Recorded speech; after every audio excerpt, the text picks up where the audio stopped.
Hello, I'm back. Good morning. Good morning, everybody.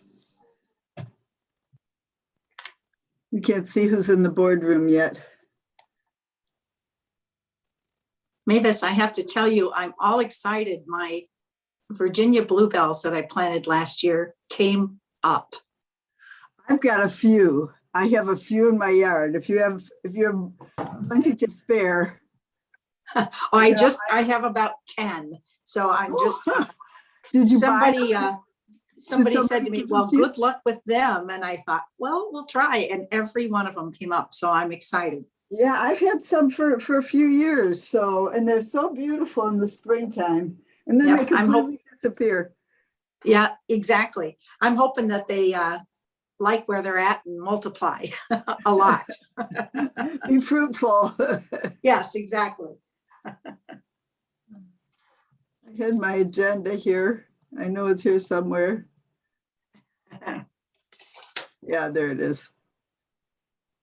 So You are doing such a great job. Oh, thank you. I don't know how to do it, so I just do it and see what happens. Well, then you're doing a really good job because you make it look like it's easy and you know exactly what you're doing. I third that. Yeah. Thanks. Well, Jody and Ivy and Jennifer are pretty fabulous. So I will go along with that too. Yep. Good team for sure. Yeah. Blair, can you show us who's in the boardroom? Is anybody there? Not even Blair. Mr. Caius is there Hi, waving Chris. at you. Hi, Deborah. Good morning. I think I saw Jennifer Jarlin there for a second. Mavis, is your globe from the Truman dinner? Yes, you asked me that one time before. It is beautiful, isn't it? Well, would anybody on the call care to share where that globe came from? I don't know, but it's gorgeous. Chris Caius donated it and I bought it. There you go. What a team. I think it's beautiful. That's keeping it in the family, right? Yep. I didn't even know until I got it home and the box still had a mailing label on it that said Caius. So, well, I'm going to start this meeting pretty soon here. Oh, it's 9 o'clock. Maybe we should get started. Wait. We need to say something about reusing and readapting between Mr. Caius and you.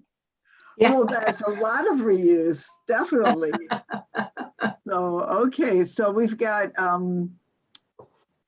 several people here on the Zoom call.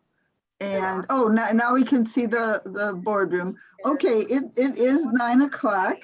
And this So I have the meeting on my laptop, so I might bring it over. Act of God. Attention in the boardroom. Mavis is starting the meeting. thank you, Blair. You're welcome. I would like to call the meeting to order, the meeting of the Energy and Environmental Committee for Kane County. My name is Mavis Bates. Today is April 16th. It is 9:01. So let's be timely and get this meeting started, call to order. Clerk, please call the roll. Bonicki, Present. Allen, Present. Caius, Alan present. Molina, Molina present. Strathman, Strathman here. Weber, Weber present. Shepro, Bates. Here. Right. Thank you. Thank you. Okay, thank you. So may I have a motion to approve the minutes from the March 12th meeting? Caius move. Molina seconds. Thank you. Is there any discussion of the minutes from the March 12th meeting? Hearing none. Clerk, please call the roll. Allen, Alan, aye. Caius, Caius, yes. Molina, Molina, yes. Strathman, Strathman, yes. Weber, Weber, yes. Bonicki, Yes. Bates. Yes. Weber, Steve, will this be Mr. Weber, will this be our last chance to have you with us? Do we know? As of right now, yes, but nothing is official until the 20th. Okay, thank you.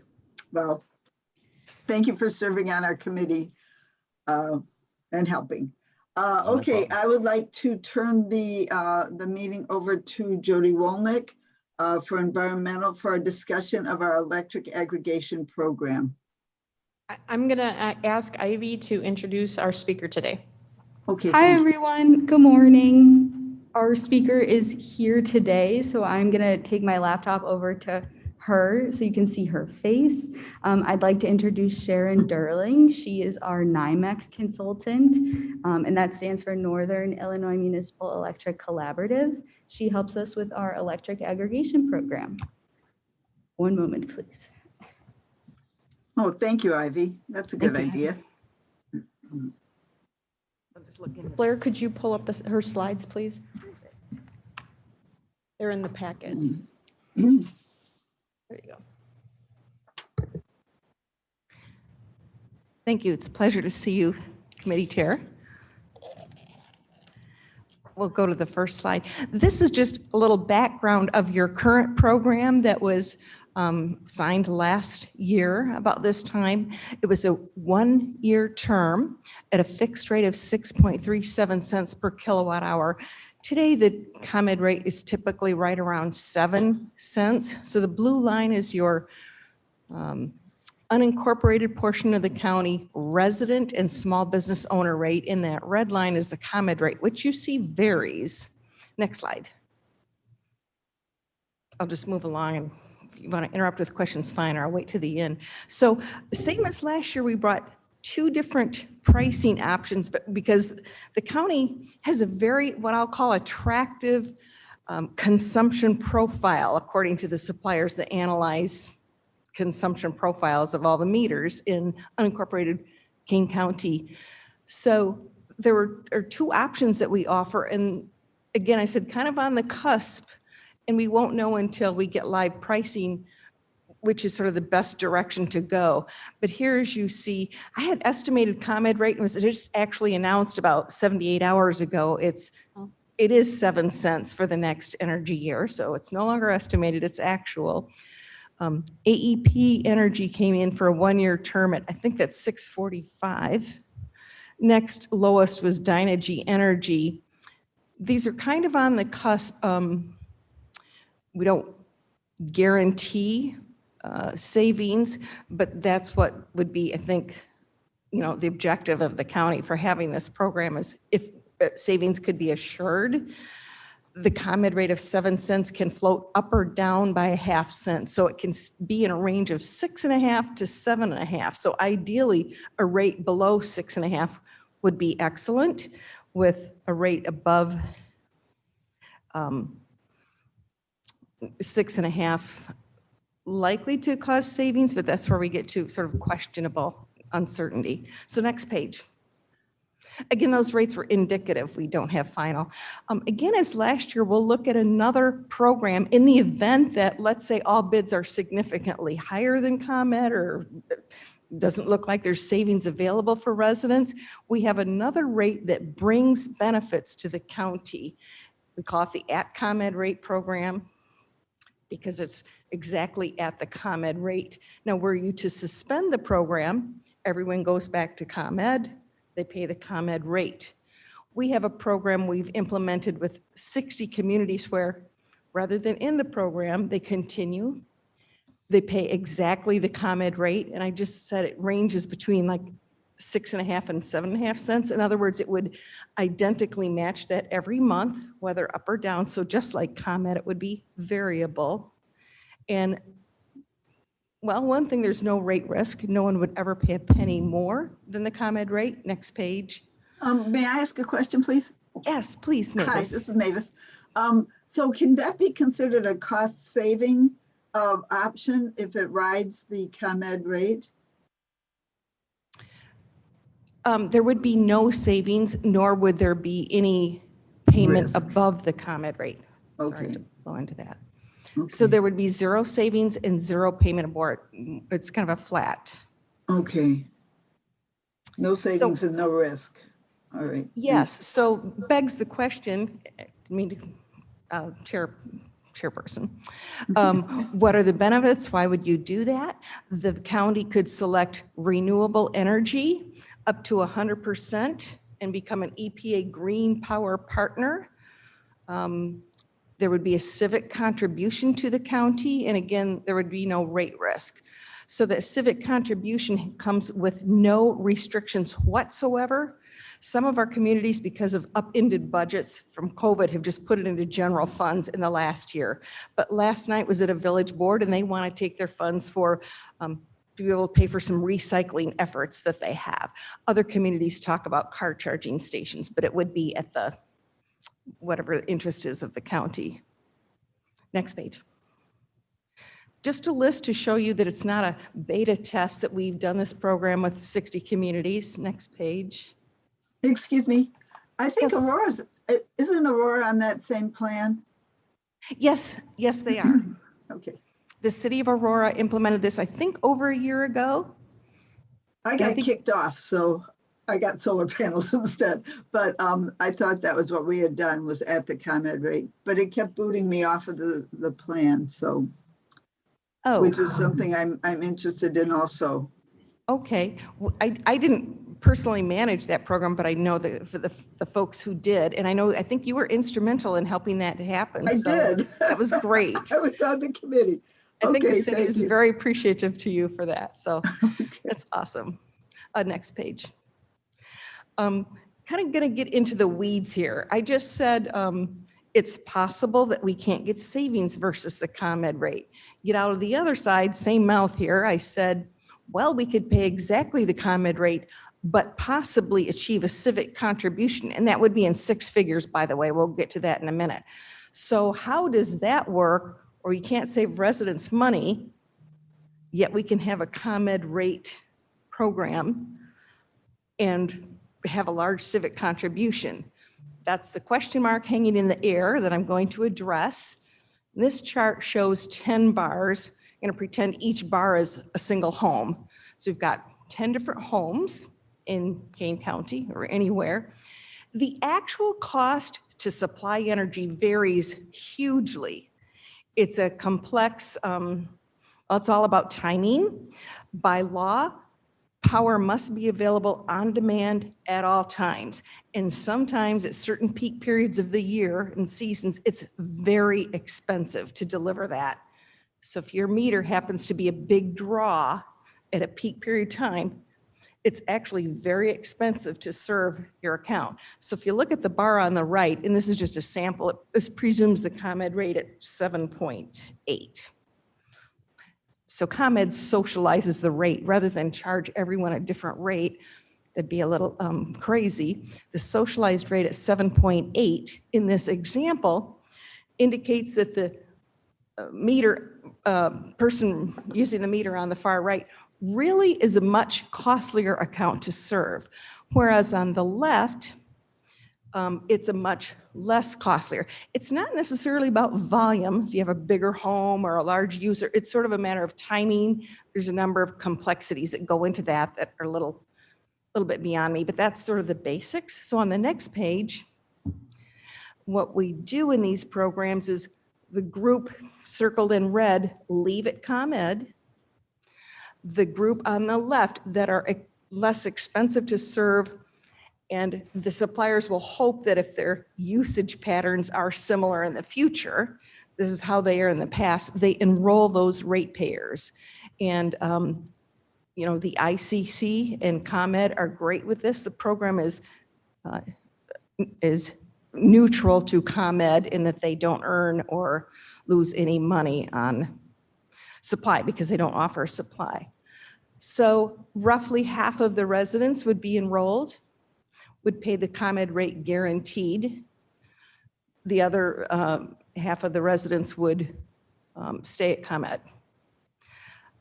To be clear, this is an opt-out program, and any resident has the choice to go either way. They're free to opt out, or if someone in the red group says, but I want to be enrolled with the supplier, we enroll them because it's 100% customer choice. That's the law, and that's what we want to serve. Next page. Oh, if you were to go with the ComEd rate program, there's the option of becoming a green EPA power partner community, and they ship a couple of signs you can post in the county. Next page. This is the option B that I've been talking a little bit about at ComEd rate. If we could get a bid of 6 cents per kilowatt hour, that would be great and would be assured savings, maybe $50 to $150 per year, just a broad range on average for ratepayers, and that would be great. If that's not achievable, you may wish to pivot to this ComEd rate program. Another option is to suspend altogether, so actually 3 options. I didn't place option C. Option C is just to depart the program entirely. But option B, we have 2 suppliers that have given indicative offers. If you wanted to provide 100% renewable energy for the county, Eligo on the left offers, I think that's $382,000 annual civic contribution. MC Squared didn't present a number at that level for this indicative bid. Alternatively, if you just wanted to achieve the EPA minimum and become an EPA green power partner, Eligo offers $419, MC Squared $324 in this indicative example. Final pricing probably won't vary a lot. Yes. What is EPA minimum? What is the EPA minimum? Okay, the EPA minimum is the amount required to achieve that partnership. And I didn't put that percentage in there because it's not yet known. It's probably around 10 or 12% would need to get data on all commercial, the entire volume through the unincorporated county. But it's going to be in a range between roughly 10 or 12. We don't know. Okay, but this is all at the ComEd rate. Yes, yes, Chairman. Okay, thank you. So these are both Chicago headquartered businesses that we have had significant work with. So I'm very comfortable with both of these firms. Next page. This is what the county could proceed toward, receiving firm bids, selecting which is the best offer, A or B. Then you select a term of 1, 2, or 3 years, and the program renews at August. So it takes a couple of months, which is why we're talking in April now before August. Next page. This may be the last. Yeah, that's it. Happy to take further questions. You've had good questions so far, Chairwoman. Thank you so much, Sharon. Before we dive into questions, I do just want to add a quick history of the program and also a note to guide the discussion for today. So like Sharon said, Jody, Sharon, and I will be reviewing the bids in May. So today we are looking to get a consensus from the county board members on which pricing option would be the preferred for the program. Just some history, the electric aggregation program. In April 2014, a majority of voters in unincorporated Kane County passed a referendum to allow the county to arrange for the supply of electricity for residential and small commercial customers through an electric aggregation program. So the program was supposed to help residents save money by creating a combined customer group with more buying power. So in the past, we have gone with pricing option A, but today we wanted to give all of the pricing options. So we would like to get a consensus of which options are preferred by the board members. Thank you. If I could just add to Ivy, historically, there was a great difference between the rates we were getting in ComEds. In this past year, Kane County unincorporated area was very fortunate, as Sharon showed in her first graph, to receive a rate that was lower than ComEd's, and we were able to save our constituents money throughout the year as our rate remained lower than ComEd's the entire year. We had the same challenge last year in that we had this discussion with the green power option because we did not know, like those other communities Sharon shared, we did not know if we were going to be able to achieve that. At that time, our driving force was the fact that this referendum was passed by residents of Kane County to save them money. So in looking at option B, what we were considering, if we did have to go with option B, was that that money should go back to those ratepayers. And so we had worked with the treasurer's office, Rickard at the time, and he was going to issue, once we received the civic contribution, he was going to issue refunds to each of our constituents that were in the program for the amount divided amongst the constituents that we received as a civic contribution. So the only amount that would have been kept at the county is our operating costs for the program, which is around $25,000 a year. The remaining amount would have been refunded.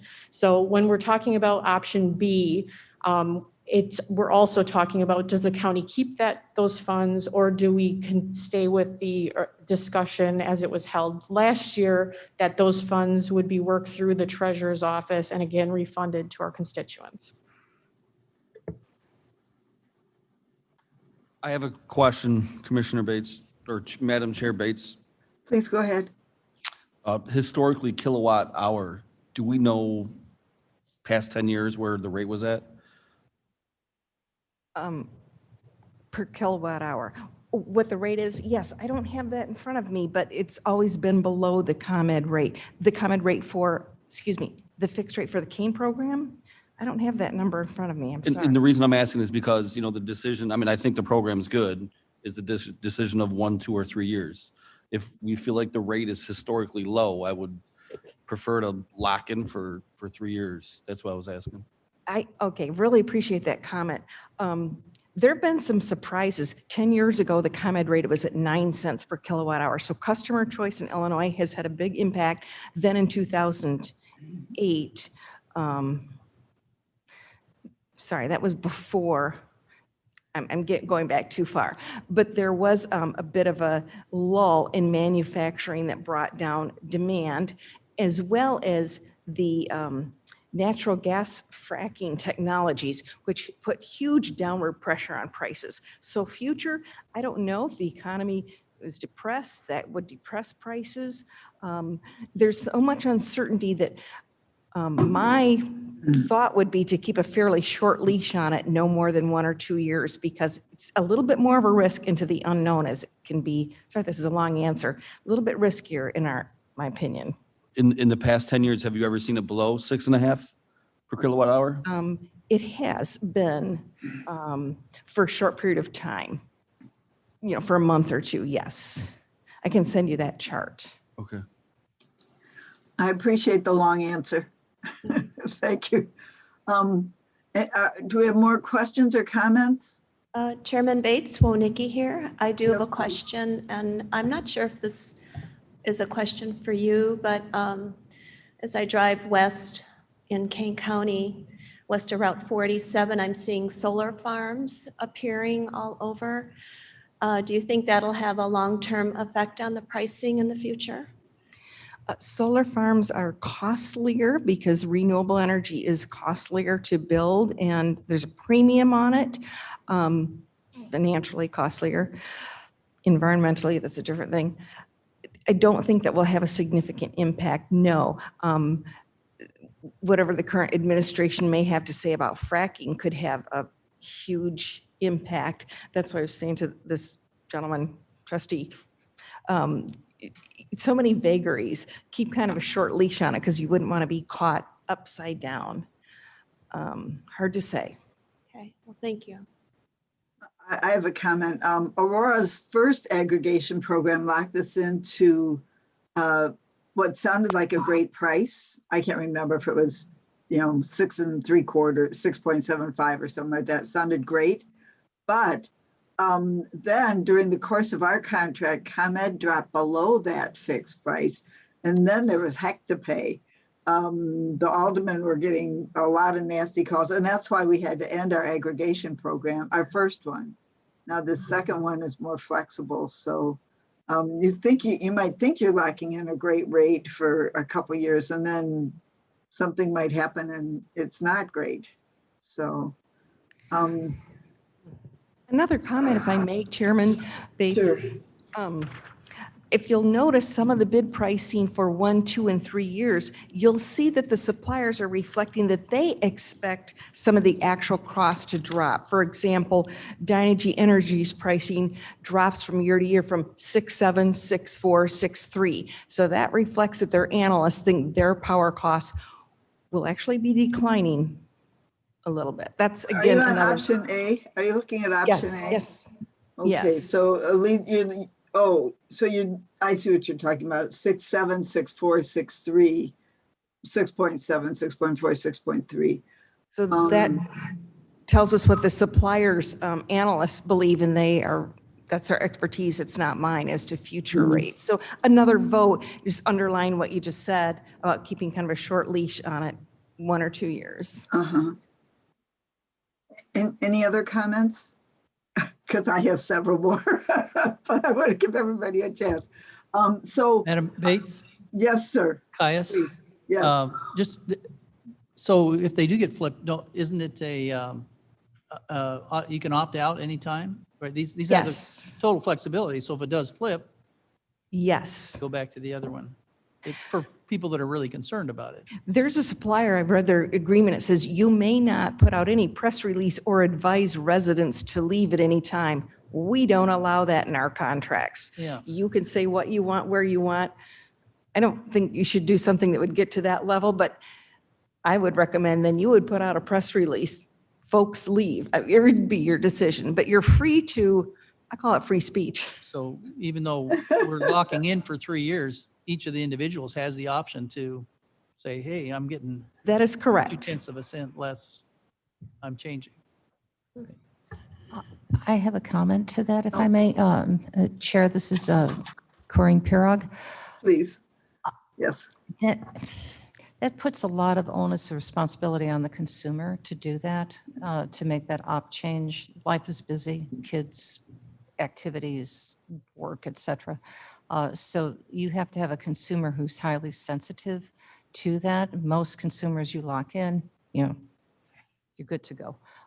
So that would be, if we're going to be doing that we should be very mindful and making the instructions incredibly easy for them as a reminder, not just a press release, because I've been talking to constituents who I think are very engaged.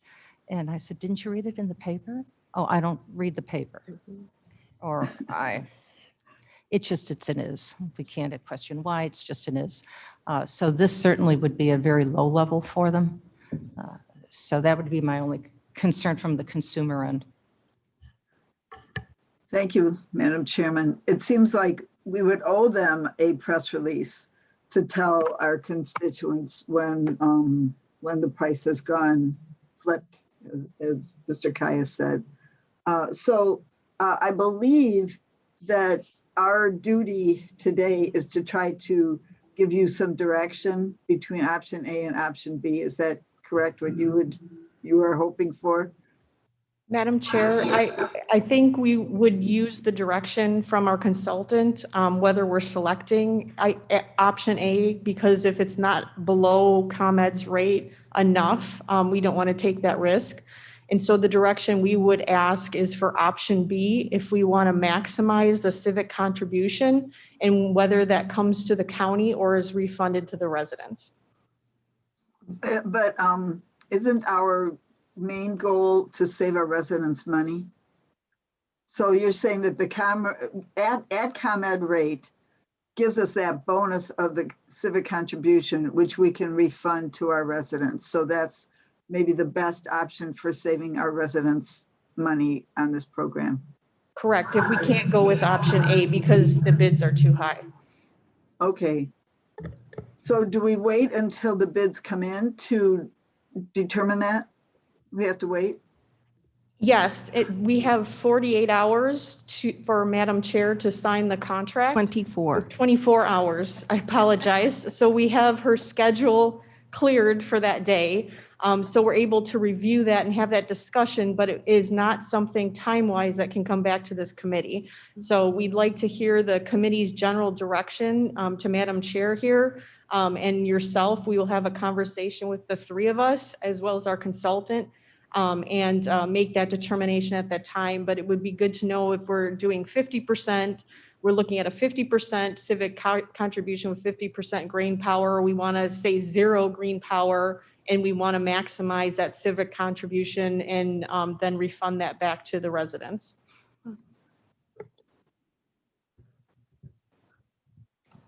Question, Caius? Please, go ahead. If we did a similar thing in the forest preserve already, in that we opted for the green energy. At the time that we get their offer, which is this exact date that this is going to happen, like you said, you have 24 hours. Can we give you directions to say that if the green energy, that's an option, right? It like the 50% or 100%. Can we give you direction to say, if it's not 2% more, if it's above 2% more, then don't do the green option, or some parameters to decide? Because we won't be able to decide. You're the one that's going to decide. But can we give you a parameters to say, okay, if it's 5% above, this is an example. Maybe you have a better example. If it's 5% to do green, we don't want to do it. But if it's less than 5%, we do want to do it. Something like that, so we can ballpark it. Yes, if we're looking at option A, that would be what I call standard, or I'll call it brown energy. To be clear, that includes minimum Illinois RPS, which is 17.5%. I'll just throw that out there. But if you're talking about percentage, for example, we know the ComEd rate is 7 cents. You're suggesting maybe giving specific parameters, like if AEP Energy were to come in at 645. Do you want a percentage? And that's just 0.05 below 6.5, the bottom end of the range. You're suggesting giving some specific parameters around that. Well, pricing? I was trying to design it for the green energy, because that's one option. I was just focusing on the green energy, but I guess that would work as well. Well, on the green energy, your options probably won't vary from what you're looking at right here. 0% from Eligo, 444,000. I don't think that will change significantly. Is that Yeah, that's option B pricing, the second to the last page. Chris, with the green energy, it would match ComEd's rates. So everybody would be paying the same as a normal ComEd customer. It's the amount of green energy, so the 25, 50, or 100% green energy, that maximizes our civic contribution. So the less green energy you do matching the ComEd rate, it increases the civic contribution to the county. So if we do 0 green power and we're matching the ComEd rate, the county gets back $417,000 a year. But the customers are paying the ComEd rate. They don't see any difference. On our end is where we see the difference in how much green power and how much civic contribution we get. So in order to maximize the refund we can give them on their ComEd rate, we have to do less green power. Well, that's a decision we have to make, whether we want to give them more money back or do more green power. Yeah. For option B. Yeah. Could we see that chart? Second to the last page. I think it's on page 11. 11. Yes. Yes, it is 11. So essentially, if I may interject, if you chose, let's say, EPA minimum, you would be removing $20,000 of potential monies from residents. And just broadly speaking, that'd be over the year, $1.50 per meter. You say you say that, where do I see this in the chart here, that we're reducing $20,000? I'm looking at under Eligo, EPA minimum $419,000. Yes. And above that is 0%, which is what you're currently receiving, $444,000. I guess that's $25,000. My math is off. Roughly $25,000 differential.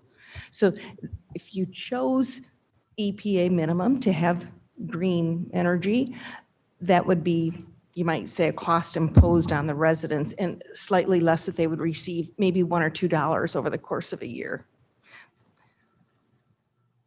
Ms. Wolnick? Jody? Yes. Can I ask you another question? So you were explaining to me that the referendum was for the purpose of saving money for the consumers, correct? That was the intent of the establishment of the program, correct? Do you feel that the wording, that we have leeway? I'm not asking you to be an elected official, which you don't like me to do, but I believe. But do you feel like we have leeway in the referendum to do some green energy at this $25,000 cost to the consumers or to the civic contribution? That's where we're asking direction from the committee. I think Okay. Sharon presented the chart of all the communities that have taken that civic contribution. And as I understand, their rationale is that they're using it for projects that go back to the people who voted in the electric aggregation program in the first place. So that's a philosophical discussion, whether we send a check for about $35 to each resident and they have $35 more in their pocket, or the county takes those funds and does something for the residents of unincorporated Kane County that are in that electric aggregation program for that amount of money. Okay, so we can get the green energy, say we took the EPA minimum, we would be sacrificing or giving back that $25,000 or not getting as much, but that 25, So then we are not losing, but we are paying $25,000 in essence to get the green energy, and our consumers will not get that money back. Correct? That's correct. But as elected officials, we have the ability to make our judgment of what would be the best for everybody.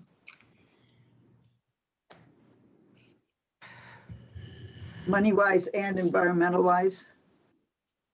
I'd like to go with the EPA minimum, I think. Chair, this is Pirog. Yes. What Question, Kobe? Hold on just a second, Mr. Kobe. Can I ask, what kind of projects are we talking about? $35 is always welcomed.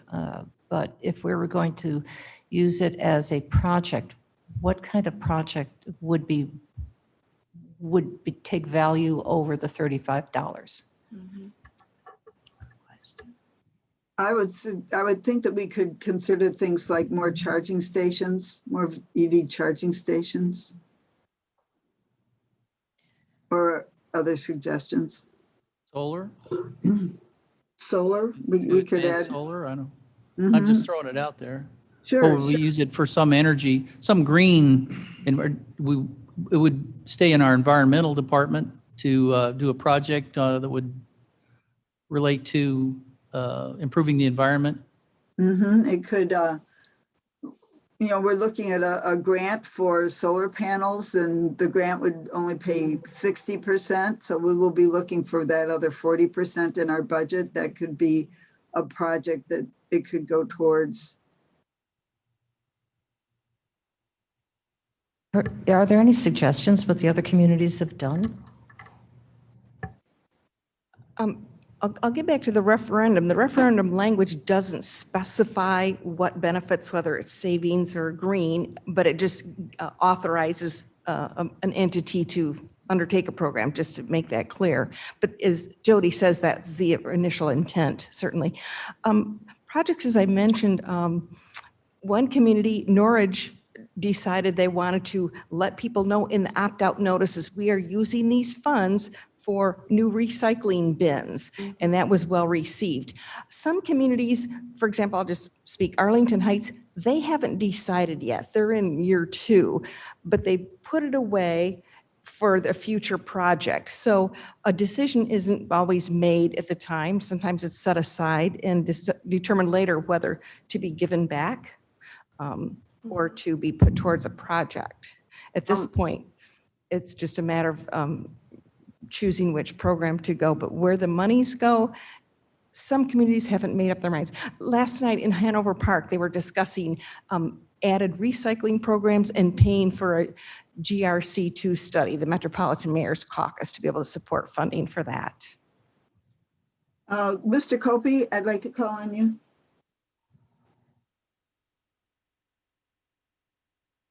Yes, the question I have is, thank you, Madam Chair. The question I have is essentially the same as Mr. Hope, and that is what type of an investment do we need to make, and is there a parameter on that, and how much of an investment do we need to make? Is there a parameter on that? Investment in what, Mr. Copey? In the green portion of this Okay. idea. Okay, well, okay. The So funds what- do come with no restriction, 0.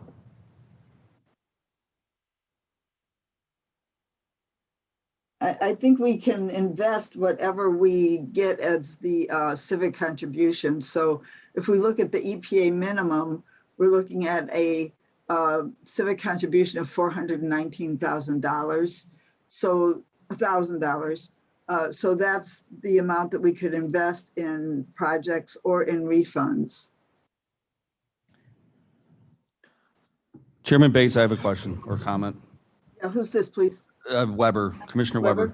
Okay. I'm in favor of the money going back to the people. A lot of Kane County is, so some of those other cities that are deciding on stuff, they're very urban. They don't have unincorporated areas like Kane County. I think the money should just go back to the residents. I don't think we should overcomplicate this. We should keep the way they envision the referendum being handled. I think it's pretty simple. Caius, question. In order to refund it, what's the expense of refunding, and how many checks would be cut to how many customers do we have? How many checks would be cut? What would be the cost of that? We evaluated that with Mr. Rickard before he left the county. It was a cost of $15,000. They would be refunded like a Menards refund. So people would receive a check and have 90 days to cash it. Again, depending on the amount, we might get some people that just plain don't go to the bank and cash it. And so whatever amount wouldn't be cashed after that 90 days would then end up coming back to the county. So was an estimate how many checks went out? It was $15,000 or 15,000 customers, $15,000. So it was about $1 a check. That was refunded? That would have been correct. The cost for the refund. It only cost $1 to send them out? Correct. Mr. Rickard gave us that estimate last year. Efficient. Yeah. Yeah, the stamp costs 30 cents. That's most right? of $1 there, yeah. 55 cents for a stamp now. Right, but labor and stuff. Doing I don't- postcards, but I'm not sure. Yeah. I hope we get a bulk rate. So we'd pair, whatever we got back, we'd pare that down by $15,000 just for sending back the money. Correct. Whatever percentage that is, we lost that. Yeah, and hopefully our new treasurer would be willing to work with us on that. A question from Alan was ahead, Ms. Allen. after we covered our costs, the average check going out to the customer was around $35. Is that what I'm understanding? For the amount on the EPA minimum with our current customer count, it is around $35. The intent with the program, we were going to do it multiple years, so we would only send out that refund check every 2 years. So the $35 was for 2 years? No, it'd be 70 for 2 years. Wow, that starts to look like real money. Thank you. Okay, what other decisions do we need to make here? Have we given you enough to go on, or what questions do you have, Sharon, that you want us to come to? What conclusions do you need us to come to? I'm turn it to Jody if you've achieved your objectives. I think we'd like a consensus as to what option B pricing the committee would be in favor of, as well as a consensus of whether that's to be returned to the residents or not. Okay, I'll go first to lead the group. I think I believe my opinion right now is that we should be returning the money to the ratepayers, because that was the intention of the referendum. And I also think that we should go for the EPA minimum to shows that Kane County has some, to do a little bit towards helping with green energy. So I'll throw that out to get the conversation going. I'm fine with that option. What, Commissioner Weber's fine with that option. What'd you say? Alan agrees. I'm fine with that. Oh, Yeah. okay. And what was the Madam option? Chair, this is Cheryl. Oh, sorry. Cheryl, please. Yes, I think Kane County is in a position to make a difference in a commitment to green energy. And I like that idea. I can see both sides of returning the money or not returning. $70 is, on its way to being real money. But at the same time, that's a small cost for a resident to pay to move us forward. So you are leaning towards not refunding the checks and using that for a green project. Yes, I am. That's my opinion. Okay. Yeah. Well, Just to that's how. complicate things further. Well, I'd like to go with 100% green, but I don't think that's the spirit of the referendum. So, Mr. Caius. Well, Caius, yes, I'd lean toward as much green as we can do, and I'd like to see it maybe the rebate or the money that we get back put into some sort of reasonable and popular, something that would benefit the county, like a recycling center or recycling program to say, okay, you're contributing a little more on your electricity, but we're going to make sure we have adequate recycling and adequate recycling centers so that we're as green as possible. Does that clarify or make it muddier? Does That's my anyone have, opinion. I'm sorry that I didn't do this ahead of time. Does anybody have a copy of the referendum that they could read to us? How hard would that be to find? most of it, didn't you? So yes, I did speak. This is Ivy. I did speak. I gave a quick introduction to the referendum. If you want to see the referendum, if you want to go to our department's website, there is an electric aggregation link, but it pretty much just shows what percentage of people voted for in unincorporated Kane County, yes or no, the electric aggregation program. And I think it was like 54% versus 43, something like that. Jody, do you remember the wording as best to your knowledge? I know you keep emphasizing that the ratepayers were asking for saving money. Well, and I think Sharon's correct. It didn't actually say that in the referendum, but that was the intent of the program. So the program wouldn't have been established if the intent wasn't to save the ratepayers money. The spirit, as Mr. Caius, I believe, stated, it was the spirit of the referendum. Chairman Bates, this is Wonicki. I think we just need to move ahead and try to get the cheapest rates we can. I like the idea of the money going to the county because a lot of my district is unincorporated, and the unincorporated districts don't have the luxury of parks or park districts or places where they can go and gather, and maybe we could do something along that line, along with like planting native trees at that park, or even do like a community garden somewhere in the unincorporated areas. So that's my opinion. Thank you. Thank you, Ms. Wonicki. All of you are pulling on my heartstrings, making me want to do more green, more, better, more community projects. And yet the wording of the referendum or the spirit of the referendum to save money, I think that's why I put out the EPA minimum. It seems like a compromise to me. What if we did the EPA minimum but kept the money for a project? A quick question. Is there a recycling center out in the unincorporated area? I'm not aware of one. No, I don't believe so. I think like the Lions in Elburn, I think they do separate projects every now and then, like with shredding, I think once a year. But as far as like a regular recycling center, I don't believe so. Mhm. That That's a may good be, idea. that might be an option. Sure, sure.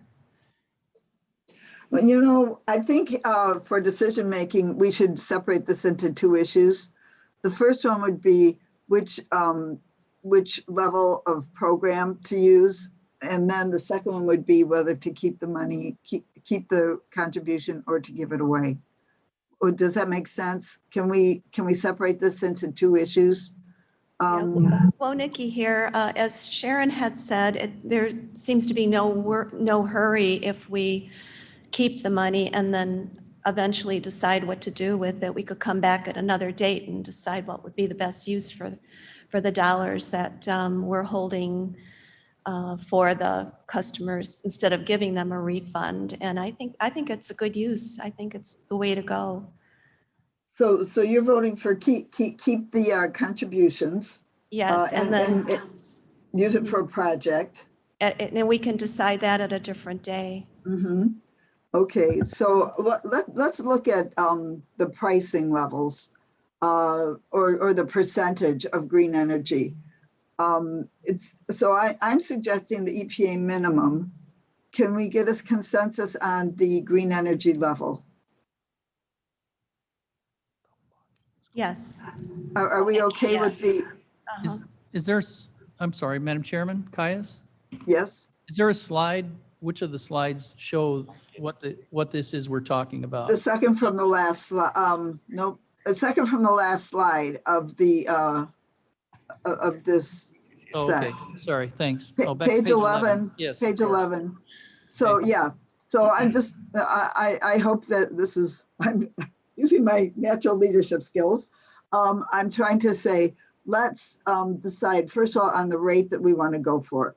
We will be at the ComEd rate, but then I think we're going to go with option B. Now within option B, we have these different levels of green energy on page 11 of the packet, where we can go to zero green energy, the EPA minimum, 25%, 50%, or 100%. So I'm suggesting the EPA minimum would be within the spirit of the referendum. And so I'm suggesting that we gain consensus for the EPA minimum. Mavis, this is Jody. I just want to jump in there. The decision wouldn't be option A over option B. We're going to wait to see what the bids come in.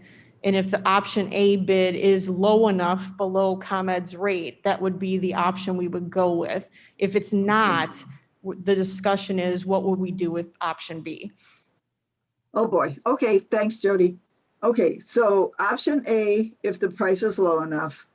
Then option B, if we decide that it's better to go with the at ComEd rate, and then if we do go with option B, which of the green energy options do we want to go with? And I'm saying the EPA minimum. Any other considerations? And as Sharon said, the RPS, what's the RPS right now? 17.5%, and this would be actually in addition to the 17.5%. And that the EPA minimum we think is about 10%. So I'm saying it could be in that range, but it would be on top of that 17.5 technically. Okay, thank you. Question, Copey? Mr. Copey, please. Thank you. So there's obviously a quantitized dollar amount to these percentage investment. And that was the point that I was alluding to. Is there a possibility we can have some type of an idea, because my brain equates to dollars versus the percentages of something. Like 100%, if 100% was an option, how many dollars of an investment would that be? I think you'd have to subtract the 0% green energy. So subtract 100% green energy amount from the 0% green energy amount, and 444 minus 382. Right? I'm Just pretty good at ballpark, is math that here. about 62,000? Is that the difference between the first line and the last line? Yeah. So, Mr. Copey, does that answer your question? The investment in 100% green energy would cost us $62,000 compared to. Between 0 and 62,000? Okay, thank you. I'm making that up a little bit, but I think that's a logical way to look at it. Oh, that's fine, as long as it's not 0 to 62 million. Yes, thank you. 62,000 would be the difference between 100% green energy and 0% green energy. Okay, so I don't hear any objections to the EPA minimum for the green energy option. Is there any objections to the EPA minimum green energy option? Madam Chairman? Yes, sir. I don't object, but the difference would be if we have 15,000 ratepayers and we cost $60,000 is about $4 a It check certainly is. difference. Yeah. Yes. So the difference between going completely green to any particular ratepayer would be that we would be giving a refund to or using it on another project would be about $4 per ratepayer. Which is not very much. Well, of course, if you add up in 100 years, it adds up to a lot of money, which is what we're doing with the $15 or whatever it was, $30. Uh-huh.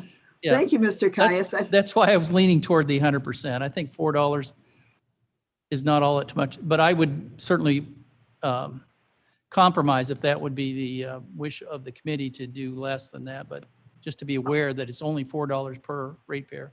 Okay, I think that's an excellent point, in which case I would suggest we go with 100% green energy. Now, may I hear any objections to that? Just a little comment from Corinne.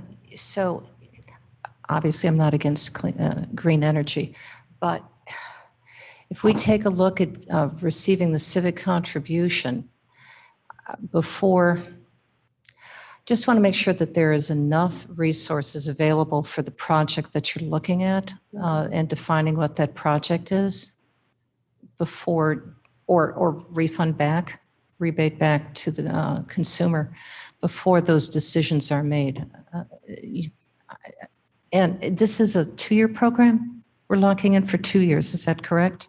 In this case, it could be 1, 2, or 3 years. The only downside risk of not locking in for 3 years is in the event you could get a lower rate savings again in one of those ensuing years. And Chair Bates, aren't you correct? Haven't you shared with me that we're expecting that green energy costs are going to continue to de-escalate as we move forward to the future? That's what we all think. We're hoping, knock on wood. Right. But that way we could get an estimate, even if it was just EPA minimum. We have $820,000 for a project.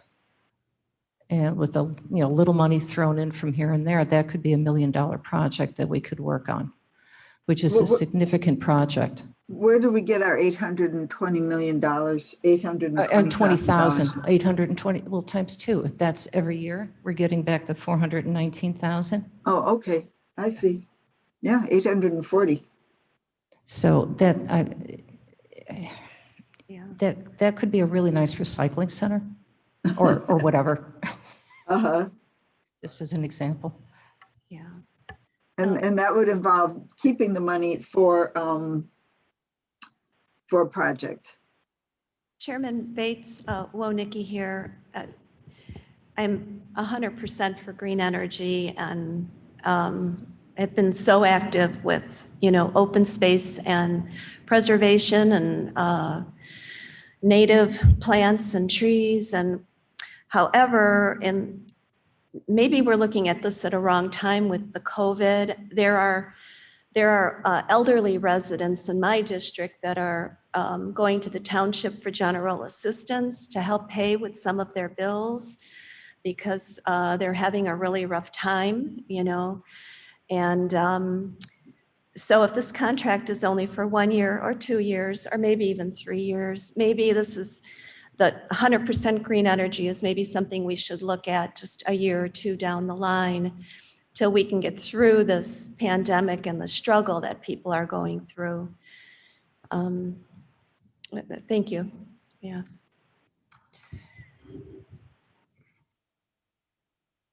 Thank you, Barb. Thank you, Ms. Monique. This is a very difficult decision. After all, I thought it would not be this difficult.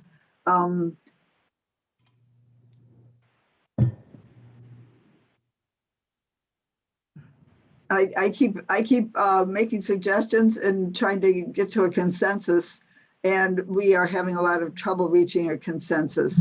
So we've bounced from 0 to 100%. I'm going to go back to the EPA minimum. But Ms. Wolnicki, how would you feel about the EPA minimum? Do you feel like that's a good option? Yes, I would agree with you. Okay. In spite of the fact that, but Ms. Wolnicki, so Mr. Kai has pointed out that the difference in the check would be $4 between 100% and the EPA minimum. Do you feel like that's a burden on your seniors?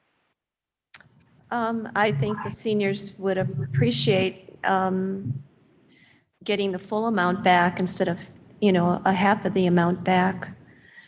I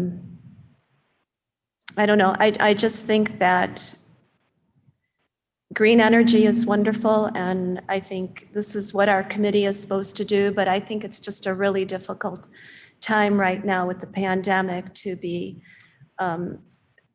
not refunding the full amount to customers, or, you know, the full amount coming to us so we could do something for our customers and help them, our residents.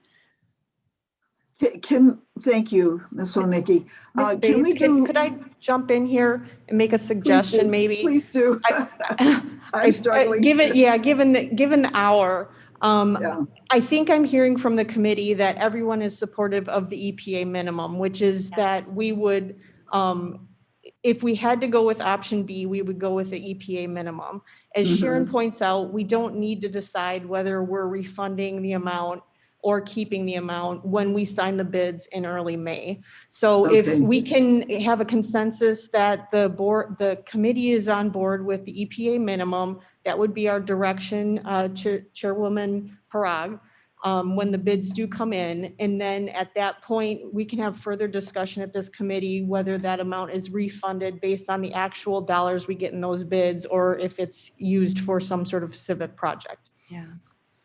That sounds perfect to me. Yeah. May I ask for any objections to that? So we will go with we will suggest to Madam Chairman Pirag that if we do not go with option A, because we get a very good, we will go with option A if we get a very good price. If we go with option B, we will suggest to Chairwoman Pirag that she goes with the EPA minimum amount. And in the future, we will decide whether or not to refund that money or keep it for a project. May I hear any objections to that plan? No, but thank you, Chairman Bates, and thank you, Jody. Jody's been so involved in the aggregation issue. I think we should follow her lead. Okay, thank you. Definitely. I think we have a consensus. Thank you so much. It's a difficult decision. Thank you, Jody, for jumping in. We have reached the end of our legal time, but I would like to, I hope Jobs doesn't mind too much if we go ahead with Jennifer Jobs. So I'm going to conclude this part of the meeting. Thank you, Sharon, for all of your expertise, and Jody and Ivy. Jennifer, Ms. Jarland, can you give us your presentation now, please? Thank you so much, Chairwoman Bates. I can shorten it, or I can move my presentation to next month if that's better. It's a lot of information. It usually takes me 25 minutes to get through it. So, Thank I you mean, for that. fasten your Let's table- seatbelts and. Do you need your resolution passed today? Right. So let me just skim through to the end, do a little bit of the updates at the end, and then do the resolution. I think that would be better for today. Okay, we will put your report on the next month's meeting agenda, but please. Okay, thanks. Let's get to our resolution.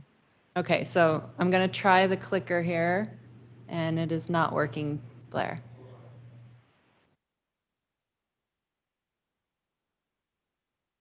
Oh, is that me? It is working. Oh no, you're doing that. No? Sorry, everyone. Okay, gonna get here to, oh, if people want to see me, they can see me, but okay.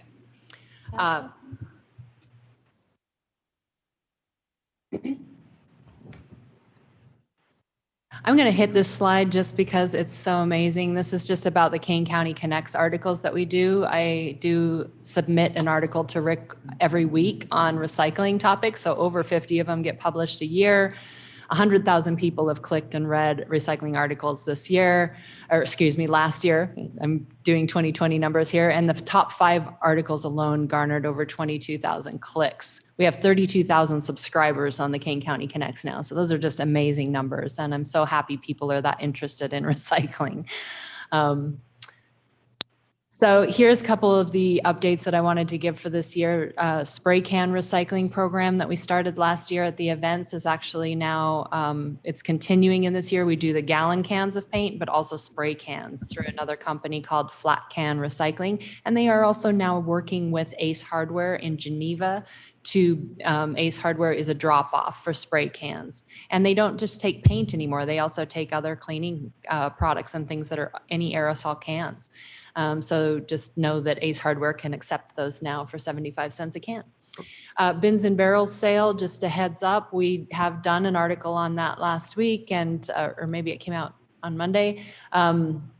The online orders are open now, and there's all these are links in your packet. If you're interested, you can order your bins and barrels now, compost bins and rain barrels. And then we're going to do a webinar at the end of this month, just talking to people about the importance of those things and then how they can order theirs and pick them up on the pickup day in May. I won't go into the Great Lakes Circular Economy Partnership too much info right now, but also just wanted to mention that I am working with the vaccination hubs in Kane County, Batavia, Aurora, and Elgin to install recycling programs there, because when they got started, of course, they just didn't get that done. Aaron Stevens from OEM has called me and said, please help. So we're doing that. I'm meeting today at Batavia and Aurora to install bins at key locations. We're not trying to capture everything. We're capturing the cardboard that is coming with all the shipments in it. There's a massive amount of cardboard, and then water bottles and sheets of paper. Like, that's a very limited program. Also any aluminum cans they may have from drinks. So I'm going to hang these kinds of really simple pictorial posters above saying, those are the 3 things you can put in here: paper, water bottles, and drink cans. That's it. Everything else goes in the trash. And then there's trash posters over the trash bins as well that just basically says everything else. And I'm working to train the custodians and the National Guard and everybody so that it'll get done properly. Just a heads up on that. Okay. So we do have 2 recycling centers that are Kane County recycling centers currently, as you all probably know, the one in Batavia on Fabian Parkway and the one in West Dundee Public Works Yard. And they collect electronics, clothing, and books. Fabian also does accept scrap metal. We have been looking for some time for an Aurora location so that we can have our 3 dots on the map: northern, central, southern. And we have, through our electronics recycler eWorks, come into communication with and relationship with an organization called VetTech. They are a nonprofit organization that helps to aid veterans in finding jobs and other veteran services. In any case, they are located in a large facility down there with loading docks and, for the most part, a very empty building, but they're hoping to develop that out into further programs. They have offered to be the host of a recycling center down there. And with the loading docks, it's an ideal location. And so we have written up an agreement. I am afraid I did not insert that in the packet because I was busily trying to finalize it with state's attorney, having looked at it. I'm working with Kathy Watson, as well as making sure eWorks and Vet Tech were both okay with it. We're not quite there yet. I do have a copy in my hand if anyone wants to have a look at it. I had laid one there in front of you, Barb, and I know Chris saw it here. We're real close to the end of finalizing this, and eWorks has given their written approval of it. I'm still waiting to hear from Vet Tech, but they had in theory and in conversation agreed to everything that we've put in here. The one change to the resolution that you will have before you today, and we can go ahead and switch to that, Blair, if you like. The resolution itself is going to have one change, and it is going to be in the 5th paragraph, the 5th whereas.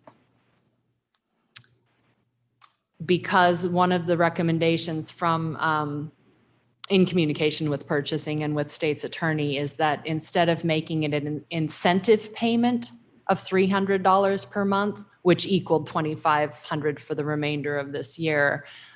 Like West Dundee, we pay them an incentive payment to be the host because they incur costs in doing that. And so we set this amount. It is acceptable in our budget of the money that we have for my programs, for recycling programs. So that's what we had put in there, but it was advised that we should make it a reimbursement rather than an incentive payment. So the wording in the middle of that, so let me just read the revision. It will say, whereas the entity known and recognized as Vet Tech, herein referred to as the host, is a nonprofit working for the common good, shall host the new recycling center at their Aurora facility on behalf of the county, and here comes the change, with reimbursements for costs incurred to be paid by the county to the host for an amount not to exceed $300 per month for the term of this agreement, and to be reassessed each agreement term, et cetera. So what that means is that they will have to invoice us for actual costs, not to exceed $300 per month for any costs that they may incur for snow plowing, for repairing the asphalt surface, you know, for anything that they need to do that may incur costs. So that was just a wording to clean it up and make it more clear that this is a special arrangement, not for profit of any entity. And we are real close, as I said, to finalizing this agreement, but the reason I'm bringing it to you today here as a resolution to be approved and move forward is because we hope to have an open date of June 1st. And in order to do that and have it all approved by the board, we need to run it at this time. I'm open to any questions before the vote. I'll move with, I'll move this resolution with the changes as described by our director. Thank you, Alan Mr. seconds. Caius. Who seconded? Alan seconds. Alan, thank you very much. Is there any more discussion for this resolution? Hearing none, clerk, would you please call the roll? Alan? Alan, aye. Caius? Caius, yes. Molina? Molina, yes. Strathman? Strathman, yes. Weber? Weber, yes. Warnicki? Warnicki, yes. Passes. Thank you very much. Thank you, Ms. Jarlin. Thank I you, believe, Madam Chair. pardon me? Thank you, Madam Chair. Okay, you're welcome. In the interest of time, I believe I would like to, because we've tabled this one issue once already, I would like to just go quickly through the presentation I have about the bottle bill. Blair, if you could go down to the bottom of the, there you go. I will only take a few minutes on this. I heard about this Illinois Container Fee and Deposit Act, and it perked my ears because it sounded like not only a way to help keep garbage out of the landfill, but also to help as a possible revenue source for our Energy and Environmental Committee. Next slide, please, Blair. So they would create a fund This is about an Illinois container fee and deposit fund. The state must set up a fund to handle the deposits. So the consumer would pay a deposit of 5 cents on every beverage container sold in the state. The refund, the consumer brings back the empty beverage container to redeem her 5 cents. Next slide, please. So the revenue possibility for Kane County, and this is not going to pass this session. We know that this is still maybe a year or 2 or 3 away. But the idea is that the reimbursement center, there'd be a reimbursement center fee, and Kane County could conceivably at one or all of our recycling centers create a redemption center.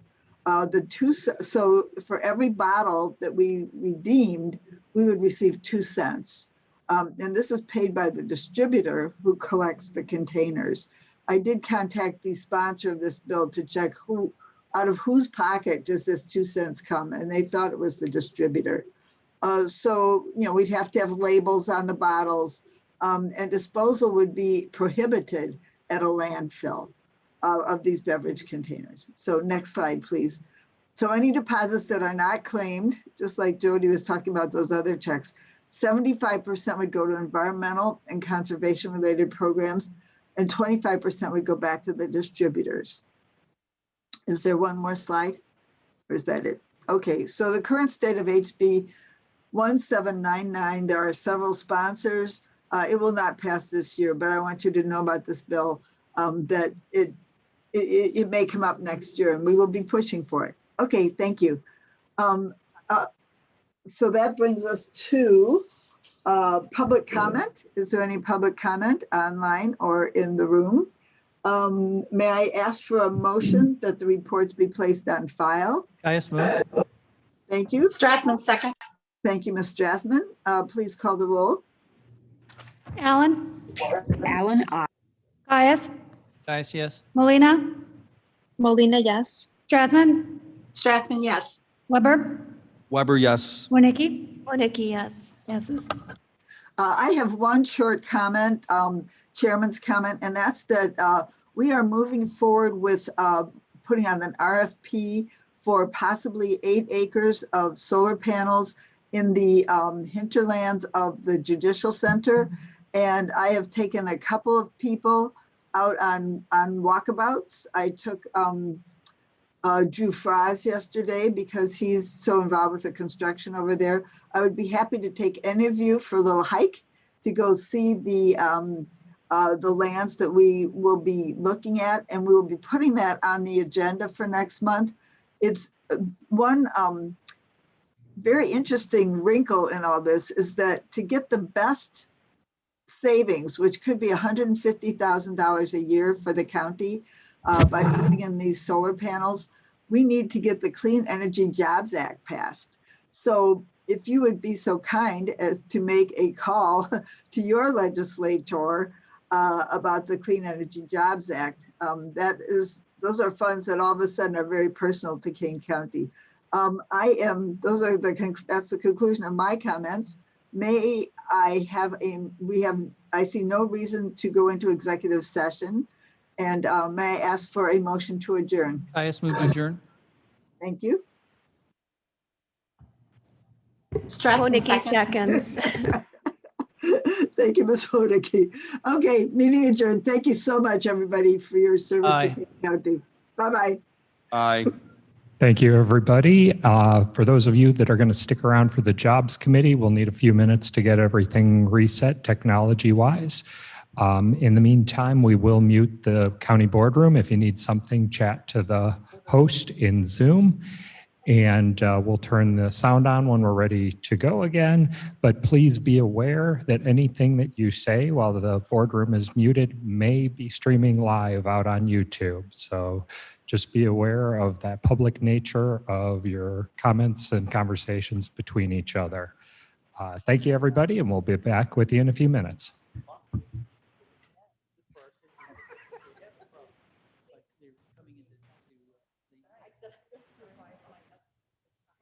Because there's a